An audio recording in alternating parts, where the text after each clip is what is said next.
ఇద్దరు పాండ్యసభకి వెళ్ళారు.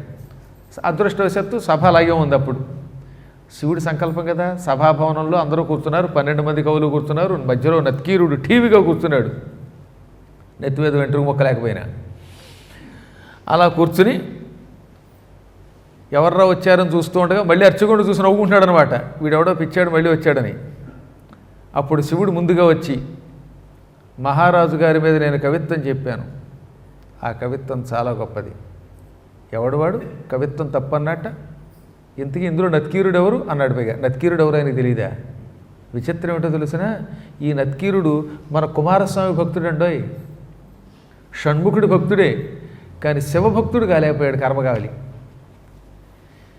ఈ రాజన్యుని మీద నే కవిత సాహిత్య స్ఫురల్ మాధురీ చారు ప్రౌఢిమ చెప్పి పంప, చారు ప్రౌఢిమ చెప్పి పంప విని మాత్సర్యంబు వాటిల్చి నత్కీరుండోరక తప్పు వట్టెనట. ఏది లక్షణంబో అలంకారంబో పదబంధమో రసమో చక్కల్ చెప్పుడా తప్పినల్. ఈ మహారాజు గారి మీద నేను మంచి సాహిత్యంతో కూడిన కవిత్వం చెప్పి పంపించాను, అందమైన లక్షణాలతో కూడిన అద్భుత కవిత్వం అది. ఆ కవిత్వాన్ని నేను ఈ అర్చకుని ద్వారా పంపితే నత్కీరుడనేవాడు ఎవడో అందులో తప్పు ఉందన్నట్ట. ఏం తప్పు ఉంది అంటే పాప అర్చకుడు ఏ తప్పు కూడా చెప్పలేకపోయాడు అక్కడికి వెళ్ళాక. అందుకనే శివుడు ఏమీ ఎరగనట్టుగా, ఏమిటి తప్పు? అలంకారంలో తప్పు ఉందా, ఛందస్సులో దోషముందా, రసములో దోషముందా, పదాలలో తప్పులున్నాయా, ఎక్కడ తప్పిందో చెప్పచ్చు కదా అన్నాడు. అప్పుడైనా ఎవడో వచ్చాడు ఎందుకు వచ్చిందని ఊరుకోకుండా అహంకారం ఎక్కడికి పోతుంది? సందేహం లేదు, తప్పే. సింధుర రాజగమనాథం మెల్లబంధంబు సహజగంధం అంటావు, ఎక్కడ కుదురుతుంది? ఆడవాళ్ళ జుట్టులో సువాసన ఉంటుందా? చూపించు అన్నట్ట. అప్పుడు శివుడు మళ్ళీ పక్కపక్కనేవి, ఓహో నీ పెళ్ళాం గురించి రాశాను అనుకున్నావా? నేను మీ ఆవిడ గురించి రాయలా, మీ ఆవిడ తలకి ఎలాగో పేలు వాసనే. నేను రాసింది మా ఆవిడ గురించి. పోనీ అప్పుడైనా మా ఆవిడ గురించి అని చెప్పినప్పుడైనా అర్థం కావాలి కదా. మీ ఆవిడెవరు అన్నాడు. పార్వతీదేవి గురించి చెప్పాను. పార్వతీదేవి జుట్టు సహజగంధం సువాసనతో ఉంటుంది. అమ్మవారి శిరస్సు ఏమిటండి అసలు, ఎటువంటి సువాసన అంటే దేవుడి, ఆవిడ వస్తేనే పరిమళం. సకల లోకాలకి పరిమళాన్ని ప్రసాదించే జగన్మాత గురించి ఆయన చెబితే పోని ఇప్పుడేమంటున్నాడు, అలాగా అగజగునైనందగు ఇలా మగు వల్లకొందగదు మాను మత్సరమింకల్ గగన ప్రసూనవాదము జగతిల్ ప్రత్యక్షమునకు సరి అన్నదగునే. పార్వతీదేవి జుట్టు బాగుంటే బాగుండొచ్చు, కానీ ఈ భూలోకంలో ఉన్న ఏ ఆడవాళ్ల జుట్టుకి సువాసన ఉండదు. ఇది గగన ప్రసూనవాదం అన్నాడు. అంటే ఏమిటి? ఆకాశ పుష్పం. ఆకాశంలో పువ్వు ఉందంటే ఎలా ఉంటుందంటే, పువ్వు ఉంటుంది ఆకాశంలో, అదొక సరదా మాట. ఆకాశంలో పువ్వు ఉంది అనడం ఎంత సత్యమో, భూలోకంలో స్త్రీలకి సువాసన ఉండదు, పార్వతీదేవికి ఉందని నువ్వు చెప్పినా అది మాకు తెలియదు కదా, అనవసరం, మేము నమ్మం. ఈ లోకంలో అంతా ప్రత్యక్షం ఉండాలి. ఎక్కడో శివుడు ఉన్నాడంటే మేము ఎలా నమ్ముతాం? అందులో శివుడు ఉన్నట్టు కనపడాలి. 10 చేతులు ఉన్నాయంటే చేతులు చూపించాలి, లేకపోతే నేను నమ్మనన్నాడు. ఇది నాస్తికవాదం. శివుడు స్వయంగా వస్తే శివుడిని నమ్మనన్నాడు. కర్మ కాకపోతే కుమారస్వామి భక్తుడు కదా, కుమారస్వామి ఉన్నాడని నమ్మితే కుమారస్వామి తండ్రి ఉన్నాడని నమ్మడేటండి? షణ్ముఖుడిని నమ్ముతాట, షణ్ముఖుడి తండ్రి అని శివుడిని నమ్మట. తెలియకుండా పిచ్చివాగుడు. అంటే తాను ఒక తప్పు చేసి దాన్ని సరిదిద్దుకోవడానికి ఎన్ని తప్పులు చేస్తారో తెలుసుకోవాలి. ఇప్పుడు మీరు ఒక మాట అనేసాడు, ఆ మాట సర్దుకోవాలి. ఇప్పుడు అది చాలా డేంజర్. అది ఒక్కొక్కసారి మనకి తెలియక తప్పు చేస్తే సర్దుకోవాల్సిందే. నాకు తెలియలేదు ఒప్పుకో, దానివల్ల లాభం ఎక్కువ. ఇవి పిచ్చి మాటలు, అసహజమైన మాటలు అన్నాడు. అంటే పార్వతీదేవి జుట్టు నువ్వు నమ్మవా అంటే, పార్వతిని నేను చూడలేదు కదా అన్నాడు ఆయన. అయితే నన్ను చూడు, ఇదిగో 3వ కన్ను అని శివుడు ఒక్కసారి విశ్వరూపంతో 3వ కన్ను చూపించాడు. తెరవలేదు, 3వ కన్ను చూడు అన్నట్ట. ఏమన్నాడు? నిటలాక్షుడు నిటల నేత్రం చూపించాడు. ఇప్పుడైనా ఏమంటే స్వయంగా పార్వతి కనపడకపోయినా శివుడు కనపడ్డాడు. కనబడి ఏం చేశాడు, ఇదిగో మూడవ కన్ను అన్నాడు. అప్పుడైనా నమ్మాలి కదా. పోయే కాలం వచ్చినప్పుడు ఏం చేస్తారు, తల చుట్టువార కన్నులు కలిగిన పద్యంబు తప్పుగాదన వశమే వలదెచ్చట నీ మాయా విలసనములు పనికిరావు విడుమటన్నను. ఏమయ్యో, నువ్వు మూడవ కన్ను చూపించినంత మాత్రం చేత పద్యం తప్పే, తప్పు కాదనడానికి వీల్లేదు. నీ తల చుట్టూతా కళ్ళు కలిగినా సరే ఇది మాయ, నేను నమ్మను పో అన్నట్ట. ఈ ఒక్క కన్నే కాదు, మూడవ కన్నే కాదు, ఇటొక్కను చొప్పుట్టున తల చుట్టూతా కళ్ళు పెట్టుకుని ముడుంగ్ అని చూపించినా నేను నమ్మను అన్నాడు. ఆహా, అంటే నా మూడవ కన్ను చూచి కూడా నేను శివుడని నమ్మవు, నా తల చుట్టూ కళ్ళు చూపించినా నువ్వు నమ్మవు అన్నమాట. ఇది చార్వాకం అంటే భయంకర నాస్తికవాదం. శివుడు కనబడకపోతే శివుడు లేడనొచ్చు. ఆకాశంలో పువ్వు కనబడాక పువ్వు లేదని ఎలా అంటావు? శివుడు కనబడి శివుడు భార్య పార్వతి ఉందంటే శివుడు కనబడ్డాక గ్యారంటీగా పార్వతి ఉన్నట్టే కదా. అప్పుడు కూడా నమ్మననగానే ఈ క్షణమే నీకు కుష్ఠరోగం వచ్చుగాక, రోజుకి నీ కుష్ఠరోగం పెరిగిపోయి నువ్వు కుళ్ళిపోయి నశించిపోదుగాక అన్నాడు. డామ్, వెంటనే నీకు కుష్ఠరోగం వచ్చేసింది శివుడి శాపంతో. ఒక్క దెబ్బకి చేతులు ఇలా ముడుచుకుపోయాయి, పుళ్ళు వచ్చేసాయి, ముక్కు తప్పడయ్యింది, వణికిపోయాడు. ఇప్పుడు మదం అణిగిపోయింది, అహంకారం అణిగిపోయింది. కాబట్టి గుర్తుపెట్టుకోండి, ఎవడరా శివుడికి రుద్రాభిషేకం చేయమన్నది అని ఈ మధ్యన ఒకడు నెత్తి మీద వెంట్రుకలేరు వాడు నోటికి వచ్చినట్టు వాగుతున్నాడు, భూమికి జానుడు ఉన్నవాడు. ఇలా పిచ్చివాగుళ్ళు వాగుతూ అభిషేకాలు వద్దు, పూజలు వద్దు, ఏం వద్దు, శివుడి మీద పువ్వులు ఎక్కర్లా, ఇలాంటి వాగుళ్ళు వాగితే దీన్ని నాస్తికవాదం అంటారు.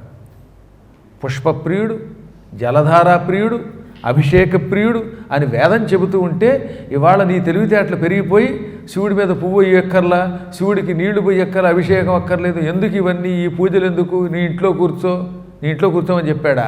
అది ఎవడికి చెప్పాడు ఆ స్థాయి? నీ బతుక్కేమో ఇంత అన్నం తినకపోతే బతకలేవు, డబ్బు లేకపోతే బతకలేవు, రోజు పిచ్చి జబ్బులతో బతుకుతావు. అటువంటి నువ్వు నాస్తికవాదం చేస్తావా? అభిషేకాదులు అక్కర్లేదా? అక్కర్లేకపోతే ఎందుకంటే వేదం ఎందుకు చెప్పిందండి? అవి చేసి దాంతోపాటు స్థిరమైన బుద్ధి పెట్టుకో అన్నాడు అక్కడ. అది మాట మర్చిపోయి రోజుకోసారి అన్నమాట ఈ మధ్యకాలంలో రెచ్చిపోయి చెప్పేయటం అనమాట. పిచ్చివాగుడు ఆగడం కాకపోతే మహాపాపం అది. వినేవాళ్ళు మీరు కూడా చప్పట్లు కొట్టేయటం వాళ్ళకి. అబ్బా శివాభిషేకం వద్దన్నాడండి, ఎంత బాగా చెప్పాడో, జ్ఞానం అంటది. అది జ్ఞానమా? అది జ్ఞానం కాదు, పోయే కాలపు జ్ఞానం అది. ఈశ్వరుడు అభిషేక ప్రియుడు. అలా జలధార పొయ్యండి, శ్రద్ధతో పొయ్యండి, భక్తితో పొయ్యండి. ఓ పుష్పం పెట్టండి, ఒక్క పువ్వు విసిరితే సంతోషిస్తాడని ఇన్ని పురాణాలు చెప్పట్లేదా? ఆయనకి ఏ పువ్వులు ఇష్టమో, దేనితో అభిషేకం చేస్తే ఏ లాభమో పురాణాదులు చెప్పినవన్నీ అర్థమా? వ్యాసుడు పనికి వాళ్ళవాడా, నువ్వు పెద్ద గొప్పవాడివా ఇవాళ? ఉత్తరాఖండం లేదంటాడు ఒకడు, రామాయణం, ఇంకోటి లేదంటాడు. ఏమిటి ఈ పిచ్చివాగుడు కాకపోతే ఇది? పాలతో అభిషేకం అనవసరం అంటాడు, ఈ పాలు ఎక్కడో పోయి అంటాడు. పాలతో అభిషేకం కదా, దరిద్రపు సినిమాలు చూడటమే పెద్ద దండగ. ఆ సినిమాలకి ఖర్చు పెట్టే 1000 కోట్లు ఖర్చు పెడితే ఎంతోమంది పేదవాళ్ళు బాగుపడతారని చెప్పండి ఈసారి. కాబట్టి అలాంటి సినిమాలు బహిష్కరించి ఆ సినిమాలకు పెట్టే ఖర్చు పేదవాళ్ళకి అన్నదానానికి వాడండి, పాలకు వాడండి, మంచి పనులకు వాడండి. అంతేగాని శివుడి మీద పోసే పాలు వల్ల వచ్చే నష్టం లేదు. వాళ్ళ వల్లే పాపాలు మనకు వచ్చి పడిపోతున్నాయి. చక్కని అద్భుతమైన విషయాలు తీయాలి. ఇది ఆ మధ్యన వచ్చిన బాహుబలిలో తోటి ఎంత మంచి బాగుందండి. ఆ శివలింగం పట్టుకెళ్ళి వాళ్ళ అమ్మ కోసం ఆ వాటర్ ఫాల్స్ దగ్గర పెట్టాడు, జలపాతం దగ్గర. అది శివుడికి అభిషేకం చేసే విధానం చెప్పడం అంటే. అవి సినిమాలు అంటే. ఆ సినిమాల వల్ల లాభం, నాస్తికవాదం తీయటం వల్ల లాభం ఏముంది? పనికి వాళ్ళది. సినిమాలు తీస్తే సమాజానికి ఉపయోగపడాలి, దైవభక్తిని ప్రబోధించాలి, మంచివి తీయాలి, ఉపయోగకరమైనవి ఉండాలి. మంజునాథ ఇలాంటివన్నీ ఉపయోగపడతాయి, చాలా అద్భుతమైనవి అవి. పాతకాలంలో సినిమాలు తీశారంటే ఒక కావ్యాల్లో ఉండేవన్నమాట. అవి మానేసి పిచ్చిగా వాగితే కుదరదు. దీన్ని చార్వాకము అంటారన్నమాట. ఇప్పుడు వీడికి భయం వచ్చింది, అహంకారం దిగిందిలేండి. నేను చెప్తానుగా, భగవంతుడు ఏం చేస్తాడంటే ఇలాంటి వాగేవాళ్ళందరికీ తగిన సమయం చూసి ఎత్తువేది ఒక్క ముట్టిగా పడతాడు. ఇవాళ యువతలను ఏడిపించి మనం ఆనందం పొందక్కర్లా, సమయం వస్తుంది ఓ ముట్టిగా పడతాయి. అందుకని వెంటనే కాళ్ళ మీద పడిపోయాడు. వెంటనే స్వామి ద్రోహము చేసి తెలుపవే శాపాంతముద్యత్కృపాధామా కన్నుచున్ పదాబ్జముల మీదం బడ్డ ఆ భక్త రక్షా మందారుడు శాంతి పొంది అనియన్ కైలాస శైలంబు కంటే మానుం పదమన్న అందులకు తాటందంబునం కుందుచున్. స్వామి, ద్రోహం చేశాను, శివాపచారం చేశాను, కన్ను మిన్ను కానక పాండిత్యం గొప్పది అనుకున్నాను. ఈ బోడి చదువు ఎంత ప్రమాదం తెచ్చిపెడుతుందో ఇప్పుడు నాకు అర్థమయ్యింది. ఈశ్వరద్రోహికి తగిన శిక్ష విధించావు, కానీ ఈ శిక్షకు కూడా అవధి ప్రసాదించు, శాప అవసానం చెప్పు, నాకు శాప విముక్తి ఎలా అవుతుందో చెప్పు అని కాళ్ళ మీద పడిపోయాడు. ఆయన జాలి పడిపోయాడు. ఆయన భక్త మందారుట, భక్త రక్షామందారుడు, భక్తులను రక్షించే కల్పవృక్షం. కల్పవృక్షంలో కోరికలు తీరుస్తాడు ఆయన. ఆయన వెంటనే, నాయన, నిజానికి నాకు నీ మీద కోపం లేదు, శాపం ఎందుకు పెట్టానో తెలుసా? నీవు చేసిన అపచారానికి. కవిత్వం గురించి నువ్వు వాదించు, కానీ ఇప్పుడు కవిత్వం గురించి వాదిస్తూ ఒక పేదవాడి పొట్ట కొట్టావు కదరా, నీకు తెలియట్లేదు అది. పాపం అర్చకుడు తిండి లేక అల్లాడిపోతున్నాడు. ఈ పద్యం చదివితే రాజుగారు ఒక 1000 మాడలు ఇస్తాడు, దాంతో ఆయనతో కూడు తినేవాడు. నువ్వు నీ బోడి తెలివితేటలతో ఆ కవిత్వాన్ని విమర్శించి వాడికి రావలసిన తిండి రాకుండా చేసావు. ఒక పేదవాడికి అడ్డం పడ్డావు నీకు తెలియకుండానే. నేను పండితుడిని అనుకుని తప్పులు పట్టుకోవడం కోసం ఇతరులకు అన్నం లేకుండా చేస్తావా? ఇదే సంస్కారం అంటే. ఇది కూడా మనం ఆలోచించాలండి. ఎవడో పేదవాడు వచ్చి ఇక్కడ పురాణం చెప్పాడు అనుకోండి, వాడు పేదవాడు, పెద్దగా చదువుకోలేదు, వాడికి తిండి కావాలి, వాడికి అప్పుడప్పుడు పాపం టీటీడీ వాళ్ళు అలాంటి వాళ్ళకి సామాన్యులకు కూడా అవకాశం కల్పిస్తున్నారు. ఏది ధర్మ ప్రచార పరిషత్ ద్వారా. అందరూ మహాపండితులు ఎక్కడొస్తారు? అందులో ఆయన చెప్పిన దాంట్లో సారం గ్రహించండి, పొగడండి, ఎంత రూపాయి ఇవ్వండి. ఓసారి అలాగే ఒక ఆయన పురాణం చెబుతుంటే నీ దాంట్లో తప్పులు ఉన్నాయని, కానీ మళ్ళీ ఆయనకి ఎవరు అవకాశం ఇవ్వలేదట. పాపం తిండిపోయింది ఆయనకి. 3 ఏళ్ళు ఆయనకి ఎవరు అవకాశం ఇవ్వలేదు. అప్పుడు నేను ఆ టైంలో పుల్లారావు గారు ఉండేవారు, మహానుభావుడు, పాపం రిటైర్ అయిపోయాడు. ఆయన దగ్గరికి వెళ్ళి, పాపం పేదవాడండి, అందరూ పండితులు ఉండరు, టీటీడీ లక్షణమే మనం ధర్మ ప్రచార పరిషత్తు, ఈయనకి ఎవరు ఇవ్వట్లేదటంటే ఆయన మంచివాడు కనుక నా మాట ఈయన ఇచ్చారు, క్రమంగా డెవలప్ చేసుకుని పురాణం చెప్పి బతికాడు పాపం. కాబట్టి ఇక్కడికి ఎంతోమంది వస్తారు, పిల్లలు వస్తారు, పెద్దలు వస్తారు. అందరూ వేగంగా కవిత్వం చెప్పలేరు, కొంతమంది పురాణాలు ఎక్కువ బాగా చెప్పలేకపోవచ్చు, కానీ వాళ్ళకు కూడా అవకాశం ఇవ్వాలి. అందరూ గొప్ప వాళ్ళు, గుర్తుపెట్టుకుని. నేను అందుకే ప్రతి వ్యక్తికి అవకాశం ఎందుకు ఇస్తున్నానంటే వాళ్ళని ప్రోత్సహించి వాళ్ళు బతకేటట్టుగా చెయ్యాలి. మనం వాళ్ళ కూడు పాడు చేయకూడదు. అవధానం అందరూ పద్మాకర్ గారిలో దబ వేగంగా చెప్పి అప్పచెప్పలేకపోవచ్చు, మెల్లిగా గంట సేపు చేయొచ్చు, కానీ వాడికి రేపైన వాడు బాగుపడాలి, వాడికి అవకాశం ఇవ్వాలి. ఇవ్వకపోతే ఎలాగండి? మీ అందరికీ భగవంతుడు ఏదో ఒక అవకాశం ఇచ్చాడు, వాడు ఈ స్థాయికి వచ్చారు. అందరూ పుట్టుకతో గొప్పవాళ్ళు అవుతారా? ఉద్యోగంలో జాయిన్ అయిన కొత్తల్లో మనం ఎలా ఉన్నాం, చదువుకునే రోజులు ఎలా ఉన్నాం, ఇవన్నీ గుర్తుపెట్టుకోవాలి. కాబట్టి నేర్చుకునే అవకాశం ఇవ్వాలి. ఎప్పటికీ నేర్చుకోకుండా ఉంటే అప్పుడు కావాలంటే ఉద్వాసన చెప్పు, అవతలవాడు నీకు ప్రమాదం అయితే ఉద్వాసన చెప్పు. ముందే వాడి దగ్గర నుంచి ఇంత ఎక్స్పెక్ట్ చేయకు. పేదవాళ్ళని ప్రోత్సహించాలి, కొత్త వాళ్ళని ప్రోత్సహించాలి. అవకాశం ఉన్నంత వరకు మనం సేవ చేయాలి. అందరినీ మహాత్ములకి చూసేయకండి. అందరూ పురాణాలు గొప్ప స్థాయిలో చెప్పలేకపోవచ్చు, అందరూ ప్రసిద్ధికి ఎక్కకపోవచ్చు, అందరూ యూట్యూబ్లో కనపడతారా, అందరూ ఛానల్స్లో కనపడతారా? కనపడరు. కొంతమంది పండితులు కూడా ప్రసిద్ధికి ఎక్కకపోవచ్చు, అది కూడా దృష్టిలో పెట్టుకోండి. ఈ ఛానల్లో వచ్చినంత మాత్రం చేతే గొప్పవాడు తెక్కినవాడు గొప్పవాడు కాదని అనుకోకండి, ఈ దృష్టిలో పెట్టుకోండి. నా దృష్టిలో ప్రతి ప్రాణి పరమాత్మయే. వాడి దగ్గర ఉన్న ఒక్క మంచి మాట చాలు, మన చెవులో వేసుకుందాం అంతే. చెడ్డ తీసి పక్కన పారేయండి. నాస్తికవాదం చేస్తే మాత్రం అప్పుడు చీల్చి చెండాడండి. మన ధర్మానికి వ్యతిరేకంగా వెళ్ళినప్పుడు వదిలేయండి. ధర్మ ప్రతిపాదకమైన మాట చెప్పినంతకాలం గౌరవించాలి. అలా అర్చకుడి పొట్టగొట్టావు, పోని నేను వచ్చినా వినిపించుకోకుండా చేర్వాకం చేసావు, ఈ పాపమే నీకు ఈ రోగ రూపంలో వచ్చి పడింది. రోగం అంటే ఏమిటి? పూర్వజన్మ కృతం పాపం వ్యాధి రూపేణ బాధతే. పూర్వజన్మలో చేసిన పాపమే ఈ జన్మలో నీకు రోగ రూపంలో వచ్చి నిన్ను పట్టుకుని పీడిస్తుంది. ఇవాళ నీకు వస్తున్న రోగం ఏంటి? నీవు చేసిన పాపం. పూర్వజన్మ అంటే పూర్వజన్మే ఎక్కర్లా, ఈ జన్మలో చేసింది కూడా పూర్వజన్మ కింద లెక్క. 10 ఏళ్ల క్రితం చేసింది ఇప్పుడు చేసిన పాపం కింద లెక్క. దీనికి మార్గం ఒకటే. ఈ రోగం పోయి తిరిగి నీవు పూర్వం వలె సుందర శరీరం, ఆరోగ్య శరీరం పొందడానికి మార్గం ఏమిటి? కైలాసానికి వెళ్ళి కైలాసాన్ని చూడు. వెళ్ళు, కైలాసానికి వెళ్ళి శివుడి దర్శనం చేసుకుంటే నీకు రోగం పోతుందని మాయమైపోయాడు ఆయన. మాయమైపోయాడు. మళ్ళీ రెండో మాట వినకుండా వీడి గుండెలో రాయబడేది. కైలాసానికి ఎప్పుడు వెడతాడండి? ఆ రోజుల్లో కైలాసం అంటే కేదారం, ఉత్తర కైలాసం అంటారు దాన్ని. అంటే కనీసం కేదారం వెళ్ళాలి. ఆ కైలాసం కష్టమా? కైలాస శిఖరం అంటే హిమాలయ పర్వతం. ఎక్కడి మధురా నగరం? తమిళనాడులో ఇప్పుడు మధురై అంటున్నామే, అది అసలు పేరు మధురా నగరం. ఆ మధురా నగరం నుంచి కేదారం వెళ్ళాలట. కుష్ఠరోగం వచ్చినవాడు కాలినడకన వెళ్ళగలడా? పోనీ ఇప్పటికి మళ్ళీ ఫ్లైట్లు ఉన్నాయా? Tight schedule. వెంటనే ఈయన రాజుగారి దగ్గర అందరి దగ్గర సెలవు తీసుకుని ఏడు మొహంతో కాలినడకన బయలుదేరాడు. రోగం వస్తే ఎవడు కూడా ఉండడు. అన్ని బాగున్న రోజులు అందరూ సేవ చేస్తారు. రోగం వచ్చి మూలబడినప్పుడు లేక చచ్చాక ఒక్కడు పట్టించుకుంటాడా? ఏదో శవం దగ్గర దండేసిపోతాడు కదా, తర్వాత ఎవడో పట్టించుకోడు. ఎక్కడో కొంతమంది మంచివాళ్ళు ఉంటారు. దిక్కుమాలిన మొగుడు రూపాయి ఇవ్వకపోయినా చచ్చిపోయాక వీడు బాగుపడాలి, వాడి పేరు మీదుగా భాగవతం సప్తాహం చెయ్యాలి అనేవాళ్ళు ఎక్కడో మహాత్ములు ఉంటారు. ఉండరని నేను అన్నాను. చాలా గొప్ప అద్భుతమైన మంచి లక్షణం అది. అలాంటి వాళ్ళని చూసే నేను ఈ మధ్యన. భర్త పోతే ఆయనకి మంచి జన్మ రావాలి, సద్గతులు కలగాలి, ఆయన కోసం భాగవత సప్తాహం చేసి పెట్టండి అని పాపం నైమిషారణ్యంలో మొన్న అడుగుతూ ఉంటే నా హృదయం తరుక్కుపోయింది. ఇలాంటి వాళ్ళు ఉంటారన్నమాట. వీళ్ళని తప్పనిసరిగా అనుగ్రహించాలనిపిస్తుంది. నేను ముందే చెప్పినట్టుగా భాగవతంతో ఏదైనా సాధించవచ్చు అన్నమాట. ఒక జీవికి సద్గతి ఇవ్వాలని ఈ కోరిక వల్ల వీళ్ళ యావజ్జీవితం వీళ్ళు సుఖపడతారు. గుర్తుపెట్టుకోండి. గురు కటాక్షం లభిస్తుంది. పోతే పోయాడు దిక్కుమాలాడు, వాడి వల్ల నాకేమొచ్చింది లేకపోతే నాకేమొచ్చింది అని అనుకునేవాళ్ళు ఎక్కువ మంది ఉంటారు కదా. కానీ అలా అనుకోవటం లేదంటే ఇంకా భూలోకంలో ధర్మం మిగిలి ఉందన్నమాట. ఆ ఒక్క మొక్క వల్ల అటువంటి వాళ్ళ మీద గౌరవం కలుగుతుంది. ఇప్పుడు పాపం ఈయన ఏడుపు మొహంతో ఒంటరిగా బయలుదేరాడు రోగంతో. ఈ కవితాభిమానము వహిల్చితి నేటికి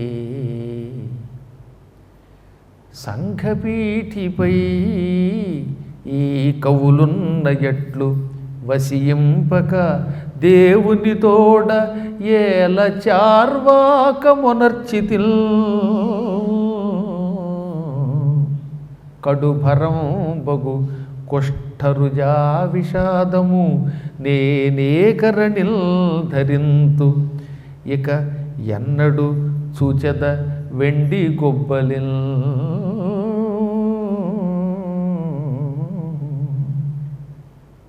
ఎందుకు నేను ఈ కవితాభిమానం వహించాను?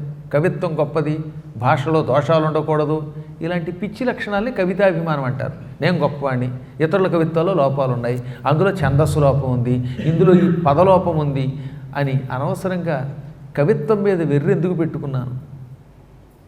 అహంకారం ఎందుకు పెట్టుకున్నాను? ఆ సంఘపీఠి మీద, ఏది వేదిక మీద, కవులు కూర్చునే వేదిక మీద నాతో పాటు ఇంకా 11 మంది ఉన్నారు. మేము మొత్తం 12 మెంబర్స్. ఆ 11 మంది కిక్కురు అన్నారా? ఏం వాళ్ళకి తెలియదా? వాళ్ళు నాలాంటి వాళ్ళేగా, నా లెవెల్ వాళ్ళే అక్కడ కూర్చున్నారు. నా స్థాయి వాళ్ళు తక్కిన వాళ్ళంతా మాట్లాడకుండా ఉంటే నేను ఒక్కడినే తప్పు తప్పు తప్పు అని ఇష్టం వచ్చినట్టుగా పప్పు రుబ్బినట్టు రుబ్బేశాను. ఎందుకు ఈ వాగుడు వాగాను? వాగితే వాగా. దేవుడు స్వయంగా వచ్చి 3వ కన్ను చూపించి నేను శివుడిని అంటే దేవుడితో వాదించడం ఏమిటి? నా కర్మ కాకపోతే నా బతుక్కి నేను సామాన్య జీవుడినా? శివదేవుడితో వాదించడం ఏమిటి? ఇదే కదా నా కర్మ. అతి భయంకరమైన ఈ కుష్ఠరోగం నన్ను పట్టుకున్నది. ఈ రోగ భారం నేను ఎలా భరించను? అన్నిటికంటే కుష్ఠరోగం చాలా డేంజర్ అండి బాబు. ఆ వేళ్ళు వంగిపోతూ ఉంటాయి, ముక్కు తప్పడైపోతుంది, శరీరం అంతా పాడైపోతుంది, చీము కారుతూ ఉంటుంది, దోమలు ఈగలు దాని మీద వాళ్తుంటే తోలుకోలేని తినడానికి ఉండదు. రామరామ, ఇలాంటి కుష్టి వాళ్ళు అడుక్కుంటే వాళ్ళ దగ్గర కూడా 10వ భాగం దొబ్బేవాళ్ళు ఉన్నారు కొందరు. కర్మ. ఇక నేను ఎప్పటికీ ఈ వెండికొండ దగ్గరికి వెడతాను. ఎప్పుడు నేను ఆ శివుణ్ణి చూస్తాను. ఎన్ని మహానదులు దాటాలి, ఎన్ని కొండలెక్కాలి, దిగాలి. మామూలుగానే కొండెక్కి దిగడం కష్టం అంటే ఇప్పుడు ఇంకా కష్టం కదా అని బాధపడుతూ గంధ గజ గవయ గండ భేరుండ జిల్లి హరిశరభ కిటిమల్లాద్భుత కాక ఘోక సింహ శరభశార్దోల మహాభయంకర మృగాలతో కూడిన అరణ్యాలు దాటుకుంటూ నానాయాతన పడుతూ నడుచుకుంటూ వెళ్ళాట. కాబట్టి ఒక్క తప్పు చేస్తే ఎంత శిక్ష అనుభవించాలో తెలుసుకున్నా జాగ్రత్తగా ఉండాలి. ఒళ్ళంతా నిప్పులు పుడుతున్నాయి, వేళ్ళు పుళ్ళు పడిపోతున్నాయి, కళ్ళు లోతుకెళ్ళిపోతున్నాయి, ముక్కు తప్పడవుతోంది, జుట్టు ఊడిపోతున్నది, నడుం వంగిపోతున్నది, అంతకంతకీ రోగం పెరుగుతున్నది. ఇంకా రోగం నన్ను పట్టుకుని శరీరంలో అవయవాలన్నీ కుంగిపోయి ఊడిపోయి నెత్తురు కారే లోపు ఎప్పుడు శివుణ్ణి చూసి నేను బయటపడతాను? శివ, నన్ను అనుగ్రహించవా? అసలు నా వల్ల అవుతుందా? శివుడి మాట ప్రకారం నేను కైలాసం చూడగలనా అని చాలా బాధపడిపోయాడు. ఎందుకంటే రోజు రోజుకి రోగం పెరుగుతోందండి, అలసట ఎక్కువైపోతుంది, నడవలేకపోతున్నాడు. మొదట్లో 5 కిలోమీటర్లు 10 కిలోమీటర్లు నడిచేవాడు, రాను కిలోమీటర్ కూడా నడవలేకపోతున్నాడు. ఇలా నడుస్తూ నడుస్తూ అదృష్టవశాత్తు దక్షిణం వైపు ఉన్న ఒక ప్రాంతానికి వచ్చాడు. ఎక్కడో మధురా నగరం నుంచి క్రమంగా తిరుపతి వైపుకి వస్తున్నాడు అనమాట నడుచుకుంటూ. అక్కడ ఒక తమాషా అయిన ఒక మర్రి చెట్టు ఒకటి కనపడిందండి, చాలా పెద్ద మర్రి చెట్టు. అరుణాచలం కూడా దాటిన తర్వాత ఆయన నడకలో అరుణాచలం తగిలిందిట. అరుణాచలంలో శివుడిని కూడా చూసుకుని కొంచెం ముందుకు వచ్చాడు. నేను ఈ పెద్ద కథ దారిలో తీర్థయాత్రలన్నీ వర్ణించడం మొదలు పెడితే ఇంకో ఏడాది చెప్పచ్చు దీన్ని. అరుణాచలేశ్వర దర్శనాదులు చూసుకుంటూ చూసుకుంటూ ఒక చోటకు వచ్చాడు. అక్కడ ఒక పెద్ద మర్రి చెట్టు ఉంది, భయంకరమైన మర్రి చెట్టు అది. ఎందుకంటే ఆ చెట్టు చూస్తే కూడా భయం కలుగుతుందట, శాఖోపశాఖలతో పెరిగిపోయింది. ఏ వైపు చూసినా ఓడలు దిగిపోయి ఉన్నాయి అక్కడికి. అది చూస్తే ఎలా ఉందంటే గయలో కనపడే పెద్ద మర్రి చెట్టు ఎలా ఉంటుందో అలా ఉందని రాశాడు ఇక్కడ సుస్పష్టంగా. గయా శిరసియ పిండాన్ ఏషామనామనావత నిర్వపేత్. గయలో ఆ మర్రి చెట్టు దగ్గరికి వెళ్ళి పిండం పెడితే చాలా మంచిదని శాస్త్రం. ఆ గయలో ఉన్న మర్రి చెట్ట లేకపోతే మేధా దక్షిణామూర్తి కూర్చునే వటవృక్షమా అన్నట్టుగా ఉన్నది. ఆ మర్రి చెట్టుకు ఎదురుగుండా ఒక పెద్ద సరస్సు కూడా ఉంది. ఆ సరస్సులో స్నానం చేశాడు.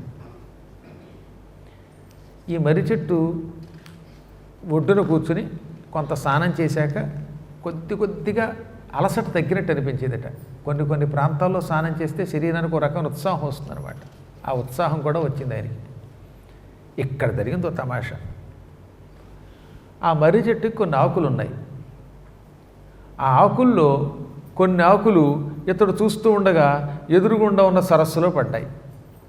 ఈ సరస్సులో పడిన ఆకులు వెంటనే ఈయన కళ్ళ ముందు చేపల కింద మారిపోయి టిక్ టిక్ టిక్ అని ఈదుకుంటూ వెళ్ళిపోతున్నాయి. భలే విచిత్రంగా ఉంది మాయ. మర్రి ఆకులు ఏమిటి, చెరువులో పడగానే ఆ చెరువులో ఉన్న నీళ్లలో చేపలు అయిపోయాయి అనుకున్నాడు. ఇంతలో కొన్ని ఆకులు ఒడ్డు మీద పడ్డాయి. ఒడ్డు మీద పడిపోయినటువంటి ఆకులు అందమైన బంగారపు పక్షుల కింద మారిపోయాయట. ఈ బంగారపు పక్షులు, అసలు బంగారు పక్షులు ఉంటాయా? బంగారపు జింకల్లాగా ఆ పక్షులు టిక్ టిక్ టిక్ టిక్ అని ఎగిరిపోతున్నాయి. అంటే నీళ్లలో పడితేనేమో చేపలు, అవి కూడా బంగారపు చేపలు, రంగురంగుల చేపలు. మన వాళ్ళు ఇళ్లలో పెట్టుకుంటారే బాక్సుల్లో, ఈ మధ్యన చేపలు పెంచుతున్నారే, అలాంటి చేపలుగా మారిపోతున్నాయి. ఒడ్డు మీద పడితే పక్షులు అవుతున్నాయి, అవి బంగారు పక్షులే. ఈ దృశ్యం చూస్తూ వాడు ప్రయాణం మానేసి అక్కడే ఉండిపోయాడు. అంటే ఇది మాయ. ఎందుకంటే వచ్చిన వాడిని అట్రాక్ట్ చేయడానికి.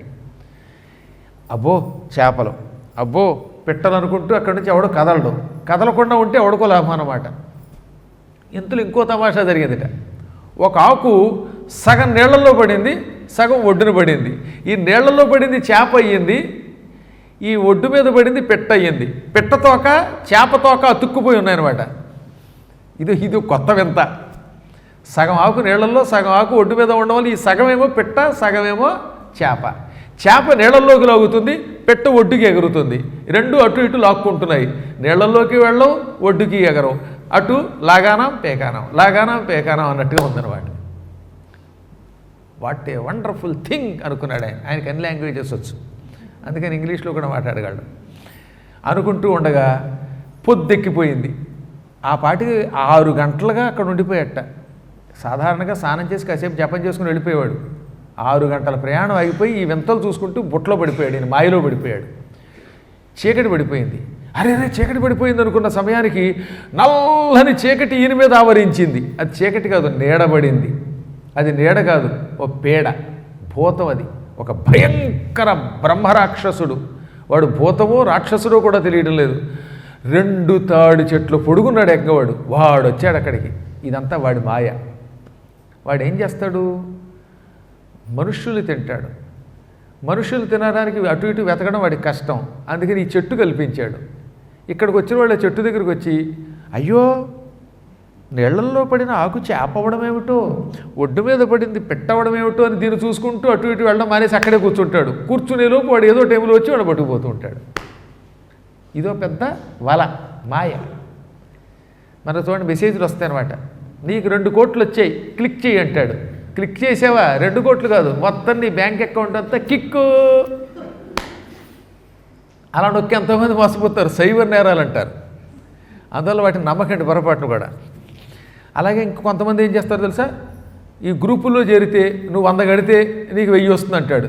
ముందు 100 కడతాడు, ఆ తర్వాత 1000 వస్తుంది, 1000 కడతాడు, 2000 వస్తాయి, ఆ తర్వాత మొత్తం డబ్బంతా పోతుంది. నేను నమ్మి ఎంతోమంది దెబ్బతింటారు. చాలా డేంజర్, ఇలాంటి మోసాల్లో చిక్కుకోకండి. అమ్మ బాబాయ్, ఈ అట్రాక్షన్స్లోకి చాలామంది వెళ్ళిపోతారు. అలా ఈ భూతంగాడు ఓ అట్రాక్షన్ పెట్టాడనమాట. ఆ ఆకర్షణకు లొంగి ఈయన కూడా ఉండిపోయాడు. వీడు చీకటి పడేదాకా ఆ చెట్టు కింద ఉండే సమయానికి ఆ భూతం వచ్చిందనమాట. వచ్చి అమాంతంగా వీడు నడుము పట్టుకుంది. నా కర్మయోగం కాకపోతే అసలు ఆకులు నిన్ని వాటిని నమ్మడం ఏమిటి?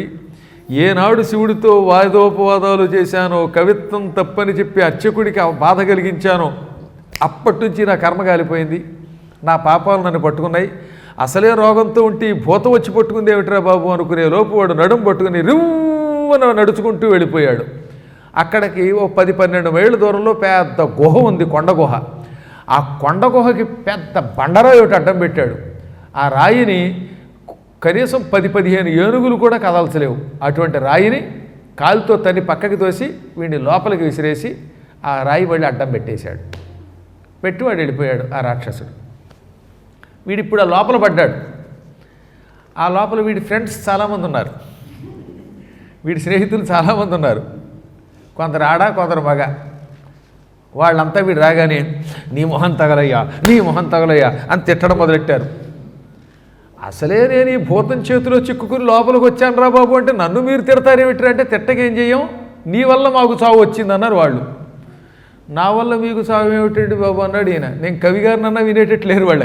ఎక్కడ కవిత్వం లేదు, అవధానం లేదు, తెగ తిట్టేస్తున్నారు, అందరూ బొగ్గుపోట్లు పొడుస్తున్నారు. నా వల్ల మీకేం అపకారం జరిగిందంటే అప్పుడు వాళ్ళలో ఒకళ్ళు లేచి, మనల్ని లోపలికి తోసిన వాడు ఒక భయంకర బ్రహ్మరాక్షస వంశానికి చెందిన ఓ భూతంగాడు. వీడు మాలాంటి వాళ్ళందరినీ తీసుకొచ్చి కొండ గుహలో పెడతాడు.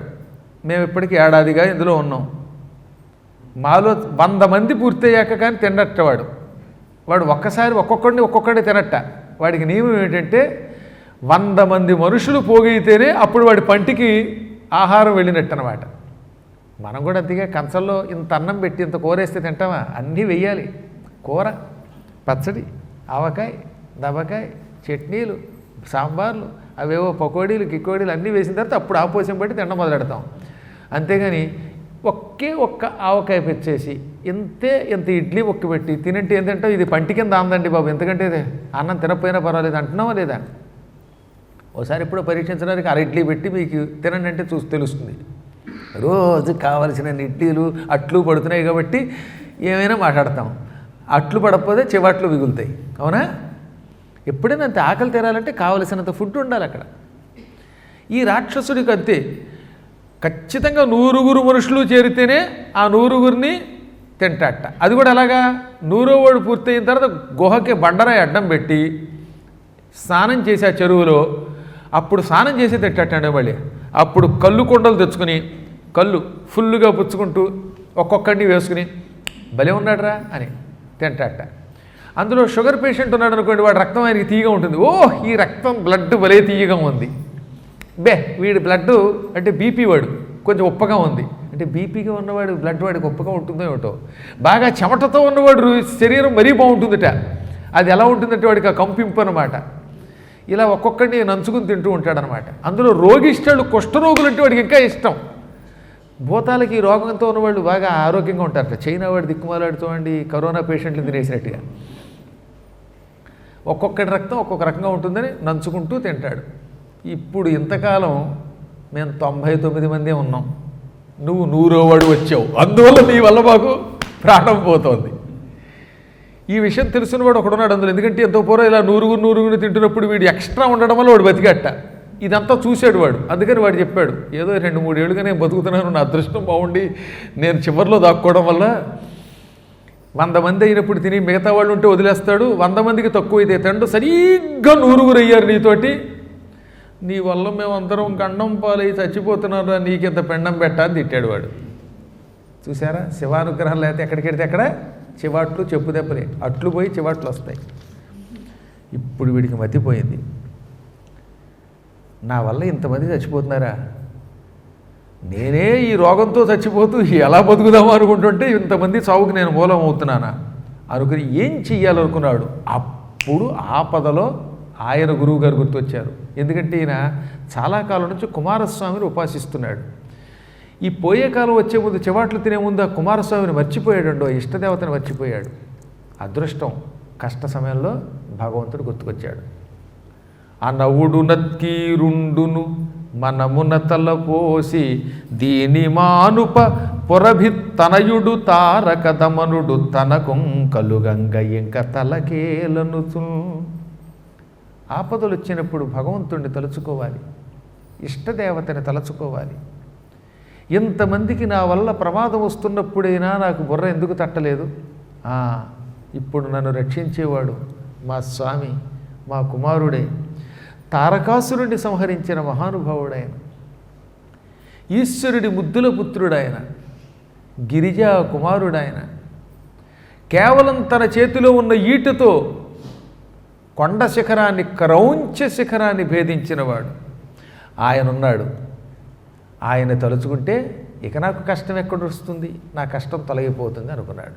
అంటే ఇప్పటికీ కర్మ పరిపక్వం అయిందనమాట. దుఃఖం అనుభవించి అనుభవించి రోజు తలుచుకున్నాడు కదా. ఆపదలు వచ్చినప్పుడు ఏం చేయాలి, భగవంతుని పదే పదే తలుచుకోవాలి. దారి పొడుగుతా శివ నేను ఎందుకు అపచారం చేశాను అనుకుంటూ వచ్చాడు. మనం గుర్తుపెట్టుకోవాల్సింది ఏమిటంటే ఈయన ఇష్టదేవతం కుమారస్వామి. కుమారస్వామి ఇంతవరకు ఎందుకు గుర్తుకు రాలేదు, అపచారం వాళ్ళ నాన్నగారు శివుడికి చేశాడు. ఇప్పుడు అపచారం పోయి ఆ కుమారస్వామి ఎందుకు గుర్తుకొచ్చాడంటే కష్టాలు ఎక్కువైపోయినంతసేపు ఆయన శివుడే తలుచుకుంటూ వచ్చాట. శివ నేను నిన్ను తిట్టాను, శివ అపచారం చేశాను, శివ రక్షించు అనుకుంటున్నాడు ఇంతకాలంగా. ఇలా పదే పదే శివనామస్మరణం చెయ్యగా చెయ్యగా చెయ్యగా ఈయన పాపం కొంత అవసానానికి వచ్చిందనమాట, తొలగిపోతుందన్నమాట. కాబట్టి ఇప్పుడు మనం ఏం చేయాలన్నమాట, ఆపదలలో ఏడుస్తూ కూర్చోవడం కాదు.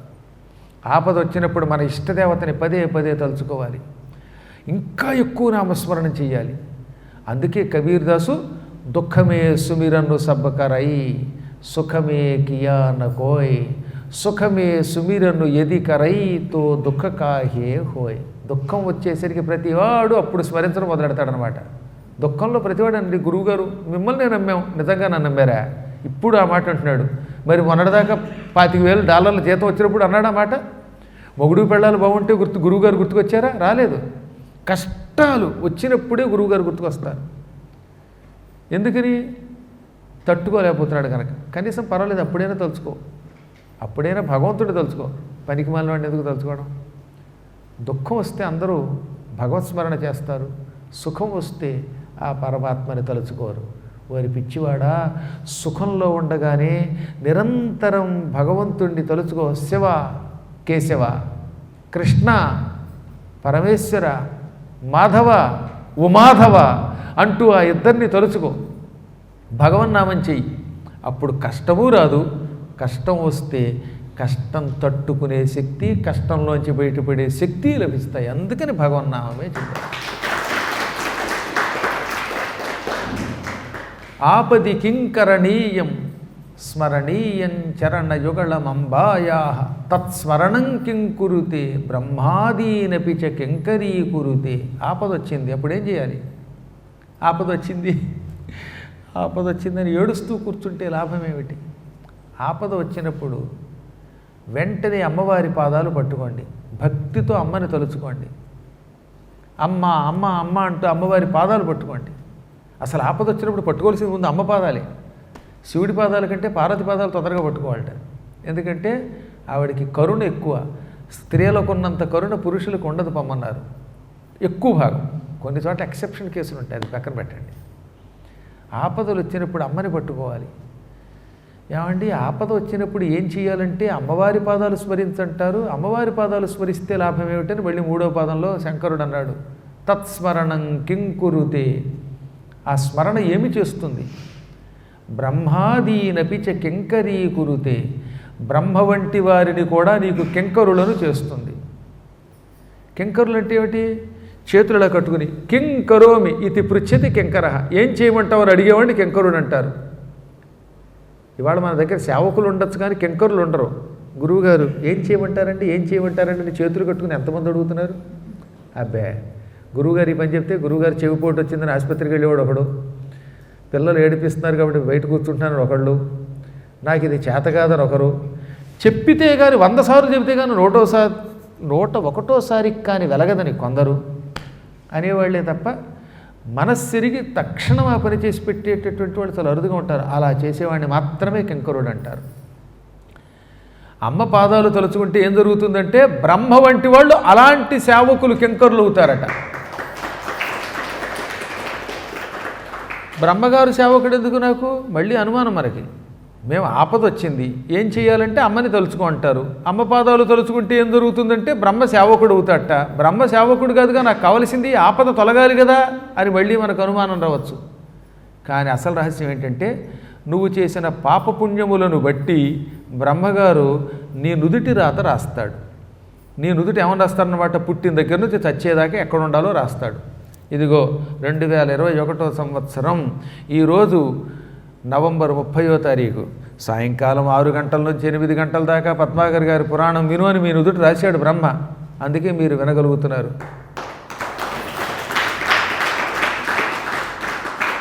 బెంగ పెట్టుకుని బెంగళూరులో కూర్చోకు, వెళ్ళి పద్మాకర్ గారి పురాణం విను అని ఒక ఆవిడ నుదుటి రాశాడు. ఆవిడ వచ్చి ఇక్కడ కూర్చుని వింది.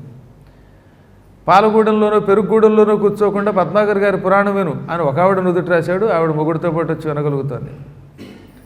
డోర్నాల్లో కూర్చోవడం కాదురా, వెళ్ళు కర్ణములో శివుడి కథ వేసుకో అని ఇదిగో ఈ వెంగళరెడ్డి నుదుటి రాశాడు. అందుకని వాడు వచ్చి అక్కడి నుంచి ఇక్కడికి చేరాడు. తాడేపల్లిగూడెంలో కూర్చోకు, ఈ పూట వెళ్ళు గురువుగారి కథ వినని ఎవరికో రాశాడు. వాళ్ళు వచ్చి ఇక్కడ వినగలిగారు. ఇలా ఒక్కొక్కరికి నుదుట అలా రాశాడు పరమాత్మ. అందుకే మీరంతా వచ్చి 6 రోజులో 7 రోజులో ఒక పూట వినగలుగుతున్నారు. శివుడు ఇక్కడ రాయలేదనుకోండి, బ్రహ్మగారు మీ నుదుట ఈ పూట పురాణం వినండి అని రాయకపోతే వీరు ఈ టేబుల్ ఏం చేస్తారనమాట? ఎక్కడో వెళ్ళిపోయి హోటల్లో కూర్చుని అక్కడ పలావు తింటారు, లేదా ఇంకేదో చేస్తారు. ఎవరి కర్మ వారిని అనుభవిస్తూ ఉంటారు. కాబట్టి ఇదంతా బ్రహ్మరాత. అలా ఒకటని కాదు, పురాణం వినండి, ఈ పూట బజ్జీ తినండి, ఈ పూట ఆవకాయే తినండి, ఆవకాయ ఎందుకు వేసావని అడగండి, ఇవన్నీ బ్రహ్మగారు రాశారు.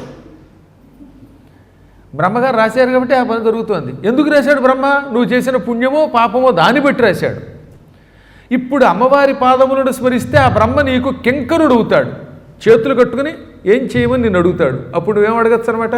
ఏం బ్రహ్మదేవ, నాకు ఎందుకు ఈ కష్టం రాశావు, ఎందుకు నాకు ఈ ఆపద ఇచ్చావు, ఎందుకు నాకు భర్తకు దూరం చేసావు, లేక నన్ను ఎందుకు భార్యకు దూరం చేసావు, లేక నాకు ఎందుకు ఈ కష్టం ఇచ్చావు అని అడగచ్చు. అడిగి ఆయన మన సేవకుడు గనక పాత రాతంతా తుడిచేసి కొత్త రాతనేం చెప్పినట్టు రాయి అని రాయించుకోవచ్చు. అప్పుడు ఆ బ్రహ్మగారు డస్టర్ ఒకటి పుచ్చుకుంటాడు. డస్టర్ పుచ్చుకొని ఈ నుదుట తుడిచేస్తాడు. నీ నుదురు ఒక బ్లాక్ బోర్డ్, నల్ల వల్ల, దాన్ని శుభ్రంగా తుడిచి అమ్మవారు చెప్పింది నువ్వు అమ్మని తలుచుకున్నావట, నేను నీ కింకరుణ్ణి, ఇప్పుడు నన్ను ఏమని రాయమంటావు అని అడుగుతాడు అనమాట. ఏమని అడుగుతాడు బ్రహ్మ? ఏం రాయమంటావు? అప్పుడు మీరేం రాయమంటారు? ఎస్ఐ పోస్ట్ కావాలని అడుగుతారా, లేక ఇంకేమైనా కావాలని అడుగుతారా? ప్రభు, అమ్మవారి భక్తులం, మాకేం కావాలో అమ్మని అడిగి నువ్వే రాయి అనాలి. అంతేగాని నాకు 5 అంతస్తుల బిల్డింగ్ కావాలి, బంజారా హిల్స్ కావాలి అంటే మళ్ళీ బంజారా హిల్స్లో మళ్ళీ ఇంకో జన్మెత్తో లేని పొరుగొడవ. తణుకు వెళ్ళి ఇక్కడికి రావడానికి కారు కావాలి, ఇవి కాదు నువ్వు అడగవలసింది. తణుకు వెళ్ళి పుణుకులు తింటూ చెణుకులు వేసుకుంటూ మావిడితో కూర్చునే భాగ్యం ప్రసాదించు అని అడగడరా? ఏది మంచి రాతో రాయమని అడగండి. మళ్ళీ ఎందుకు అడుగుతానంటే, తీరా అమ్మవారు ప్రత్యక్షమయ్యి బ్రహ్మగారిని కింకరుడిగా చేశాక చిన్న చిన్న కోరికలు కోరుకుంటారు. గొలుసమ్మని కొంతమంది, పులుసమ్మని కొంతమంది, కర్ణావచ్చని బొందావచ్చని కోరుకుంటే మళ్ళీ చివరికి ఎన్నో బొందలు ఎత్తాలి. హాయిగా యథాయోగ్యం తథా కురు అనాలి. దేనికి అర్హుడనో అది ఇమ్మంటే అప్పుడు ఆ బ్రహ్మగారు ఏం చేస్తారనమాట, నీవు బ్రతికున్నంతకాలం పద్మాకర్ గారి పురాణములు శ్రద్ధతో వింటూ హాయిగా వేళకెంత తింటూ సకల సుఖాలు అనుభవించి ఆ తర్వాత మోక్షమునకు విడుదువుగాక అని రాస్తాడు.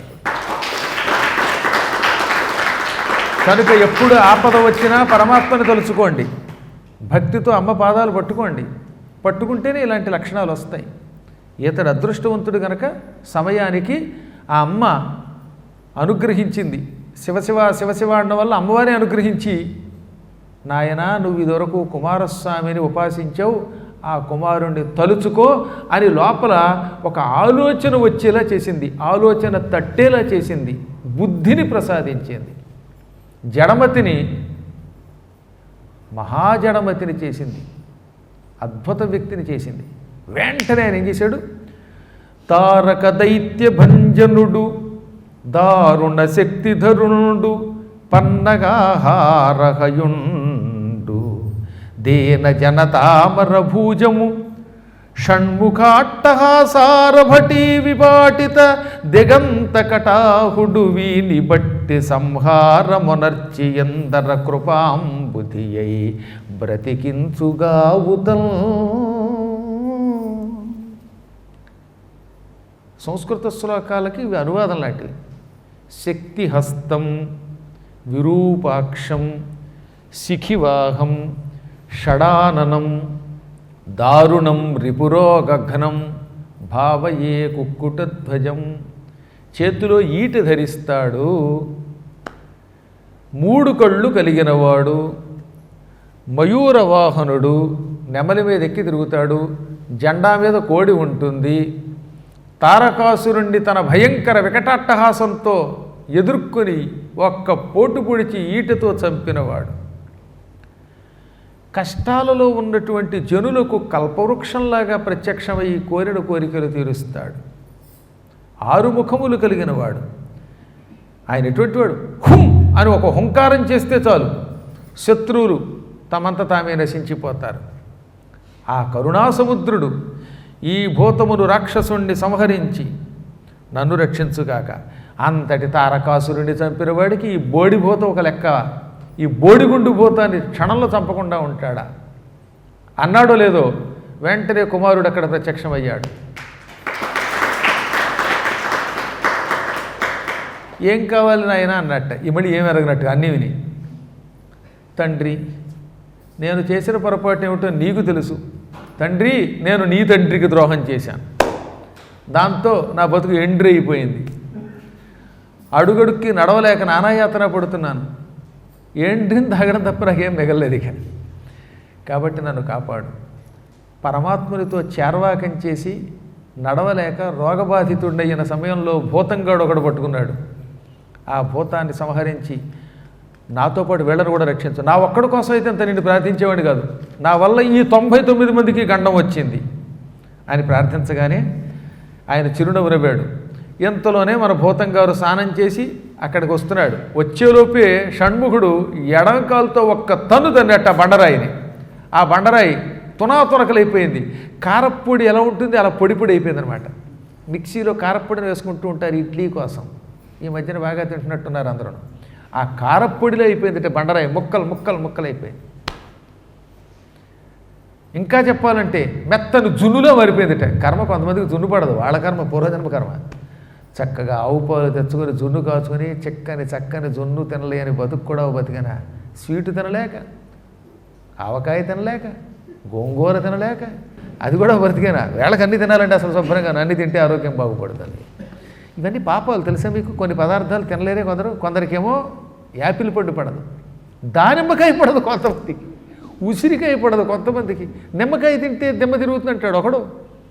ఏమి కర్మయోగం. అందువల్ల బతికున్నంతకాలం అన్నీ తినగలిగేటటువంటి వాడు నిజమైన ఐశ్వర్యవంతుడు.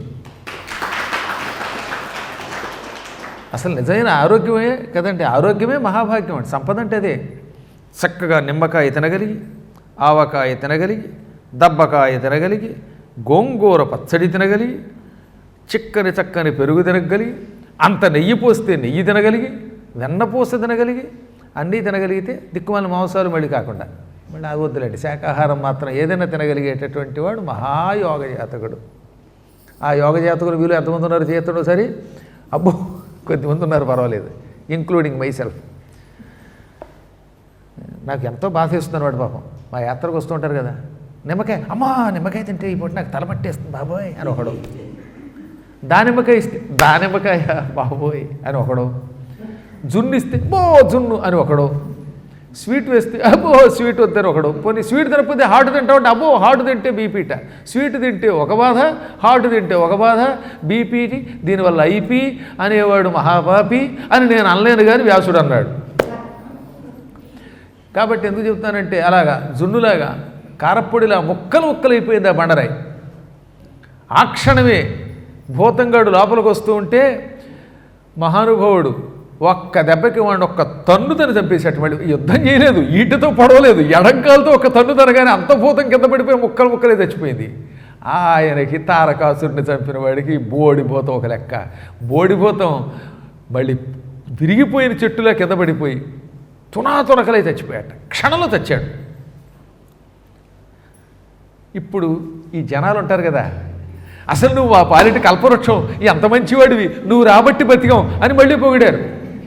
ఇందాక వాళ్ళే తిట్టారు, దిక్కుమాలాడ నువ్వు వచ్చావురా, నువ్వు రాబట్టి మనం నూరుగురు అయ్యాం, నీ వల్ల మేము చచ్చిపోతున్నాం అని పొగిడారు. ఆ నోరా తాటిపట్ట అన్నారు. అందుకే ఎప్పుడు పొగుడుతారో ఎప్పుడు తిడతారో తెలియదండి దిక్కుమాల వాళ్ళు. అలాంటి వాళ్ళు పట్టించుకోకండి. అందుకే చెప్తాను నేను, అయ్యి బాబాయ్ గురువు గారు మీ ఉపన్యాసం భలే ఉంది అంటాడు. మళ్ళీ రేపు మర్నాడు తేడా వచ్చిందనుకోండి, చిచ్చి అదేం ఉపన్యాసం అనొచ్చు. అవి దిక్కుమాలినోళ్ళు కదా, ఎప్పుడు స్వార్థంతో ఉంటాయి, ఎప్పుడు పొగుడుతారో ఎప్పుడు తెగుడుతారో తెలియదు. లేదా నిన్న తిట్టి నిన్నటిదాకా బాగాలేదండి వాడు బాగుంది అనొచ్చు. స్వార్థపరులు వీళ్ళు, మహాభయంకరులు వీళ్ళు. వాడికి ఏదన్నా దగ్గరకు వచ్చి రాగలిగితే వీడి వల్ల ప్రయోజనం ఉంటే పొగుడుతారు, ప్రయోజనం లేకపోతే పొగడరు. ప్రయోజనం అనుద్దిశ్యన మందోపి ప్రవర్తతే. ప్రయోజనం లేకపోతే మూర్ఖుడు కూడా ఏ పని చేయడు. 2 రోజులు అన్నం పెట్టకపోతే 3వ రోజు వీడేం చేయించాడు పారాయణ అంటారు. 2 రోజులు వరసగా చట్నీ చేయకుండా కేవలం ఆవకాయ వేస్తే వీడు మొహం ఆవకాయతో పెట్టాడని బయటికి వెళ్ళక చెబుతారు. రోజు పురాణంలో ఎంత బాగా చెప్పినా ఒక్కరోజు ఎప్పుడన్నా పొరపాటున ఇంత మాట అన్నామంటే వెంటనే వాడి మీద పడిపోతాడు. అన్నీ మానవుల ప్రయోజనాలన్నీ తాత్కాలిక ప్రయోజనాలు. ఆహారం కోసమో, ధనం కోసమో, ఆనందం కోసమో, ఇంకేదో ప్రయోజనం. ఈ ప్రయోజనం తొలగిందా అవతల వాడు ఎంత గొప్పవాడైనా వాడు విరోధియే. మీరు చూడండి ఎక్కడైనా అంతే. నేను ఎరిగి మా చిన్నప్పుడు మా ఇంటి పక్కన ఒక ఆవిడ ఉండేది.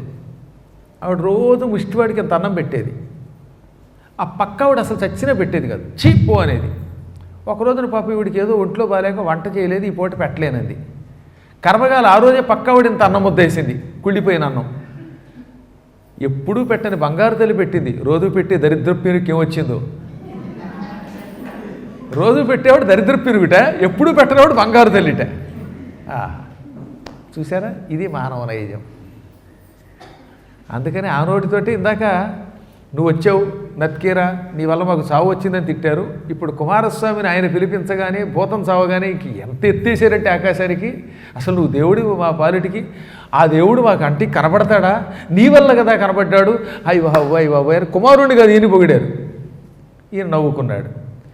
ఒక్క ముక్క కూడా వెళ్ళొస్తామని చెప్పకుండా వెళ్ళిపోయారండి. మళ్ళీ పోనీ టాటా బై మా ఇంటికి రండి, అడ్రస్ ఇస్తాం, మా ఫోన్ నెంబర్ ఇస్తాం, ఏమీ లేవు, వెళ్ళొస్తాం అనుకోకుండా ఎవరిదానో వెళ్ళిపోయారు. కుమారస్వామి దగ్గర చివరికి నత్కీరుడే మిగిలాడు, అందరూ వెళ్ళిపోయారు. ఎంత ఆశ్చర్యం అండి అది. వారెందేనియుంజరిరి కేవలంబు నత్కీరుండు తప్ప.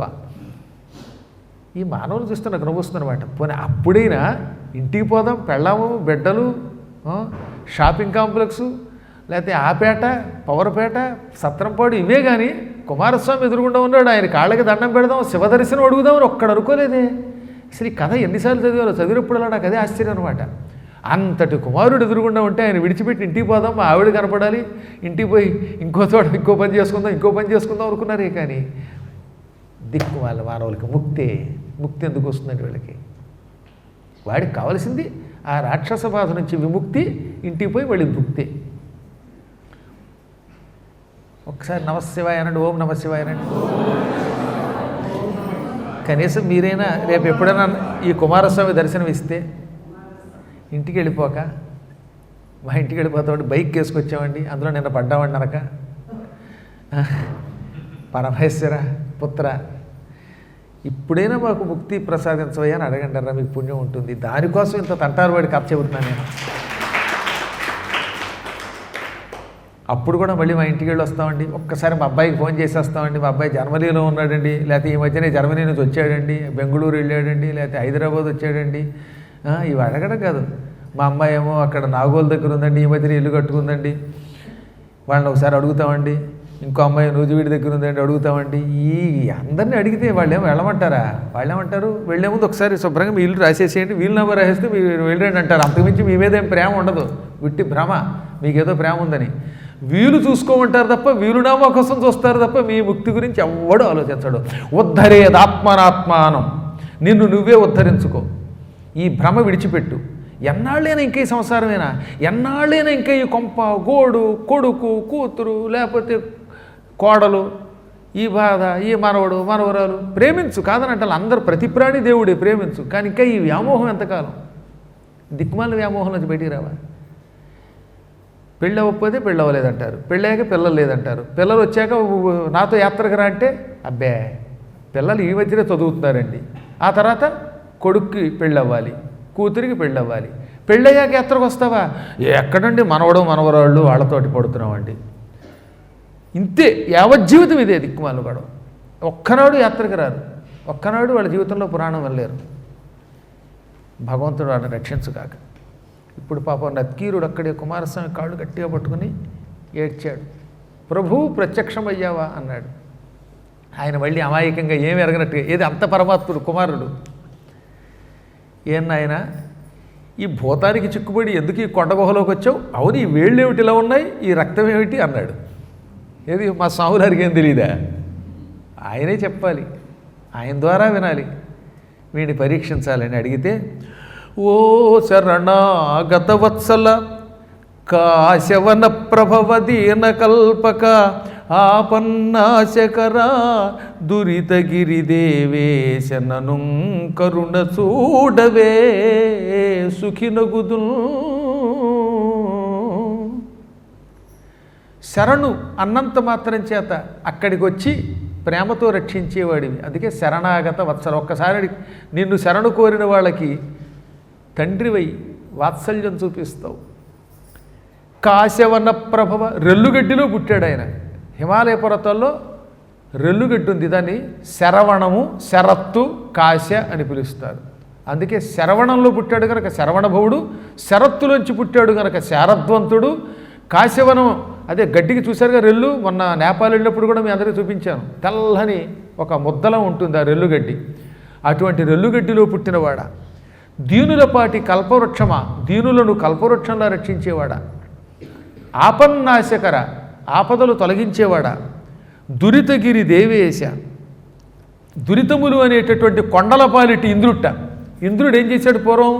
వజ్రాయుధంతో పర్వతాల రెక్కలు నరికాడు. మా కష్టములు, పాపములు, పర్వతాలు, ఈ పర్వతాలని నాశనం చేసి ఇంద్రుడి నువ్వు నన్ను అనుగ్రహించు. నేను ఒక తప్పు చేస్తే మీ తండ్రి గారు శపించారు, కుష్ఠరోగం వచ్చింది, కైలాసానికి వెడితే రోగం తొలగుతుందిట. కైలాసానికి నేనే వెడతాను ఈ రోగంతో, వెళ్ళేలోపు ఇలాంటి భూతాలు ఇంకెంతమంది ఉంటారో, భూతేశ రక్షించు అనగానే కుమారస్వామి చిరునవ్వు నవ్వాడు. అందుకే జడమతివి నువ్వు, ఇప్పుడు నిజంగా జడమతివి కావాలి, నిశ్చలమతివి. ఎందువల్ల? శివుడు కైలాసం అన్నాడు కానీ అది ఉత్తర కైలాసమా దక్షిణ కైలాసమా అనలేదు. ఆయన కైలాసం అన్నాడు. కైలాసాలు భూలోకంలో చాలా ఉన్నాయి. ఉత్తర కైలాసం అంటే హిమాలయ పర్వతాలకు వెళ్ళాలి, దక్షిణ కైలాసం అంటే కాళహస్తి, కాళహస్తికి వెడితే చాలు అన్నాడు. అప్పటికే అరుణాచలం దాటాడు ఆయన. ఇంకా కొద్ది రోజులు, గట్టిగా 2 రోజులు కాలినడకన వెడితే వెళ్ళిపోతాడు. కాలినడకన కాబట్టి, అదే కారు అయితే గంటలో వెళ్ళిపోతారు. దక్షిణ కైలాసం చాలా గొప్పది.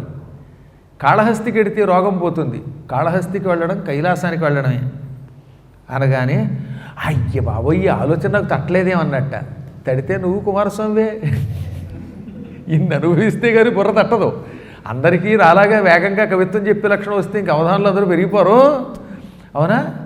భగవంతుడు ఒక్కొక్క శక్తి ఇస్తాడు. పురాణం అందరూ పద్మాకర్ గారిలో చెబితే పద్మాకర్ గారి పురాణం ఎందుకుంటారండి? అందుకని ఎవడి స్పెషాలిటీ వాడిది.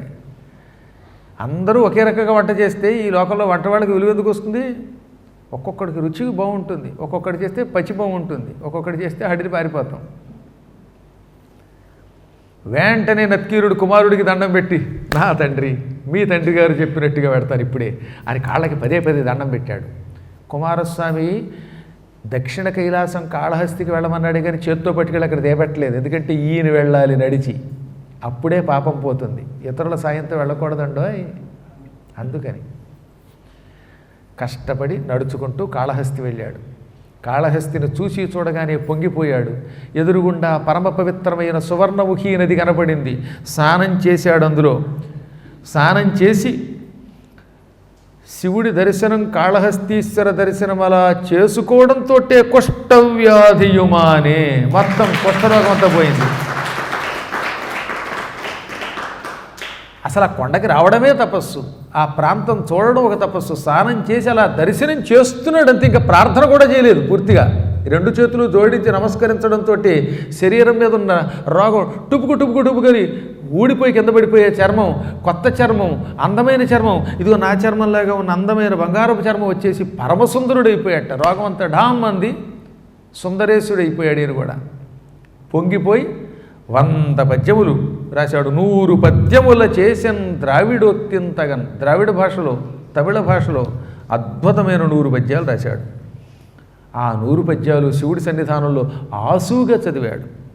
అప్పుడు ఈశ్వరుడు, కాళహస్తీశ్వరుడు, జ్ఞానప్రసూనాంబ వల్లభుడు, శానాని పిత కుమారస్వామి యొక్క జనకుడు ఆర్త చింతామణి ప్రత్యక్షమయ్యాడు. ప్రీతుడై నీకేం కావాలో కోరుకో అంటే, తండ్రి ఇంకా నాకేం వద్దు, ఇదివరకు కవితాభిమానం అవి ఉన్నాయి, కీర్తి, గండపెండేరాలు, అవార్డులు, పద్మశ్రీలు ఇవన్నీ కోరుకున్నారు అప్పుడు. ఇప్పుడు నాకేమీ లేదు. ఇప్పుడు కేవలం నీ సన్నిధానం చాలు. నాకు శాశ్వత కైవల్యం ప్రసాదించరగా బ్రతికినంతకాలం సుఖాలు అనుభవిస్తావు, పవిత్ర మనస్కుడి అవుతావు, కవిత్వం చెబుతావు, కీర్తి పొందుతావు, సంపదలు పొందుతావు, ఆయువు చెల్లాక శాశ్వతంగా నా గణములలో చేరిపోతావని వరమిచ్చాడు. ఆయన మహానుభావుడు నత్కీరుడు అసలు సిసలైన శివభక్తుడైపోయాడు. అందుకే కొడుకుని పట్టుకుంటే తండ్రి దగ్గరికి వెళ్ళచ్చు, ఒక్క ఇష్టదేవతని పట్టుకుంటే మన కష్టాలు తొలగిపోతాయి. శివభక్తులంతా పరమ పూజ్యులు, ఒకరిని మించిన వాళ్ళు ఒకళ్ళు, శివుడి కోసం ఏదైనా చేసిన వాళ్ళు, తప్పులు చేసినా తప్పుల నుంచి బయటపడినటువంటి వాళ్ళు. అటువంటి మహానుభావుల చరిత్రమును మనం భక్తి శ్రద్ధలతో ఇక్కడ 7 రోజుల పాటు చెప్పుకున్నాం. మీరు వినగలిగారు. ఇది మీ పూర్వజన్మ సుకృతమే కాదు, నా పూర్వజన్మ సుకృతం కూడా. ఈ కార్యక్రమం కావాలని కోరుకున్న వాళ్ళని, ఈ కార్యక్రమాన్ని స్పాన్సర్ చేసిన వాళ్ళందరినీ పేరు పేరున మనస్ఫూర్తిగా అభినందిస్తూ వారందరికీ సకల మంగళములు కలుగుగాక అని మంగళాశాసనం చేస్తున్నాం. అందువల్ల మరొక్కసారి అందరూ చెప్పండి, తన్మే మనః శివసంకల్పమస్తు. ఓం నమఃశివాయై చ నమఃశివాయ. ఓం నమఃశివాయై చ నమఃశివాయ. ఓం నమఃశివాయై చ నమఃశివాయ. స్వస్తి ప్రజాభ్యః పరిపాలయంతాం న్యాయ్యేన మార్గేణ మహీం మహీశాః. గోబ్రాహ్మణేభ్యः శుభమస్తు నిత్యం. లోకాः సమస్తాः సుఖినో భవంతు.